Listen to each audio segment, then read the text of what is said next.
Kumusta? Mabuti!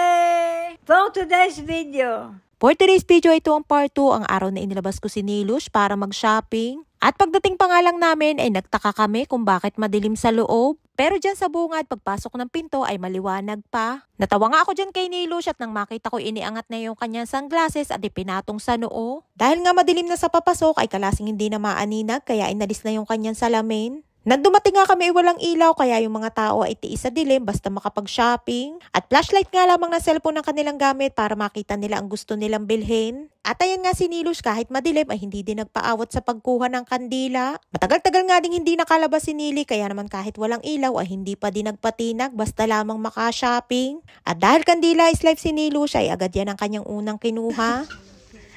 Yes sir! Ay nga tatuwa kami na biglang nagkailaw at hindi pa nga kami nakakaalis doon sa may istante ng mga kandila nang biglang nagkailaw na. Buti na nga lamang at hindi pa kami masyadong nagtatagal sa loob nang biglang nagkailaw dahil mahirap ding mag-ikot-ikot ng madilim. Lalo na nga ang kasama ko si Nilush na baka madapa o mabangga sa mga stante. Nakakuha na nga si Nilush ng kanyang mga garapon at kumuha naman ako ng 2 mug para kapihan ni Lola at Nili. Ima, batishin. Imaw merit lo. Ken. Naman sa kalagid la takpi. Kasha.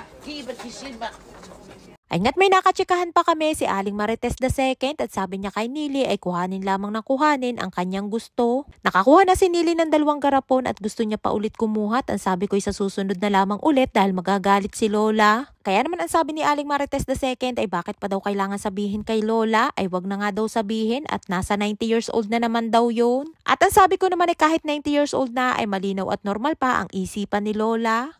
Ikanit. Yes, gam. Ken, yafe. Ay nga nandiyan na naman si Aling Marites II at iniaalok kay Nilush yung shampoo na Barbie. Ayun nga ang pinabibili niya kay Nili dahil maganda daw. Pero sabi naman namin ay meron na si Nili na Barbie na shampoo at dyan din binili. Ay kung yan nga ang kasama ni Nilush pag sa shopping ay pihadong ubos ang pera. Pero mukha naman siyang mabait at may pagkatsikadora lang talaga. Kapag namimili si Nili gusto niya ay madamihan kahit pare-pareho lang naman yung kanyang binibili. Kaya kailangan ay kontrolado din at may bilang lamang yung kanyang pwedeng bilhin. Dahil pag alis pa nga lamang namin sa bahay ay bili na agad ni Lola na wag uubusin ng pera at wag kung ano-ano ang bibilhin.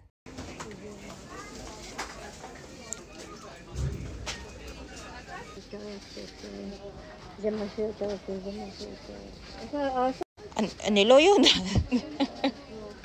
Ay nga't pagkaabot sa akin ng coloring book ay natawa ako at tinatanong sa akin kung nasaan na daw ang kanyang walker. Sa sobrang libang niya nga sa kanyang pamimili ay pati nga ang kanyang walker na nasa gilid lamang ay hindi niya alam kung saan na nailagay. Ay nga't hindi pa nasiyahan sa 2 coloring books at kumuha pa ulit ng isa pa. At syempre kapag may coloring books ay kailangan na may kapartner ng mga pangkulay. Kaya di na naman tayo sa sunod na istasyon ang bilihan ng iba't ibang klase ng mga pangkulay. Dahil nga matagal na hindi nakalabas kaya naman sinulit ni Nili ang araw na yan at todo shopping ang persons for today's video.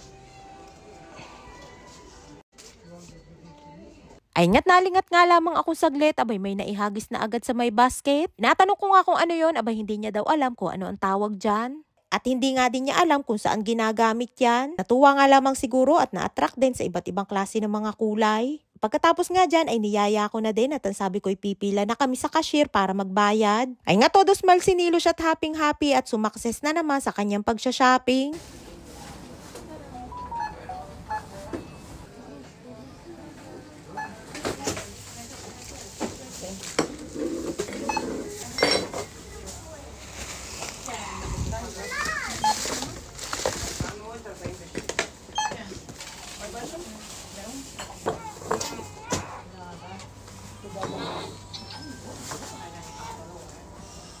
Ay nga tapos na kami at nakapagbayad na at nasa mahigit 3,000 pesos sa pera natin sa Pinas ang kanyang mga naipamili.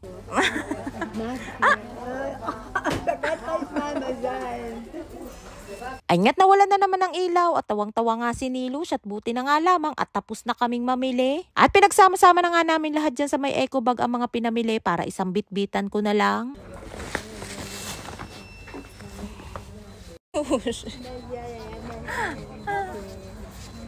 Tuwang-tuwa nga si Nilush na makalabas kami at buti na nga lamang daw at pauwi na kami nang mawalan ulit ng ilaw. Ay nga't habang naglalakad ay nagkukwenta si Nilush at meron pa daw siyang natitirang pera na 170 shekel o nasa 2,800 pesos sa pera natin sa Pinas. Ganun nga din ako kapag nag-grocery habang naglalakad ay nagkukwenta sa isip kung magkano pa yung natirang sukle sa aking mga pinamili. Ay siya hanggang dito lamang ating kwento for today's video. Maraming po salamat sa inyong suporta at laging panonood. Mag-ingat po kayo palagi. And please subscribe to my YouTube channel. Please follow and share. Salamat!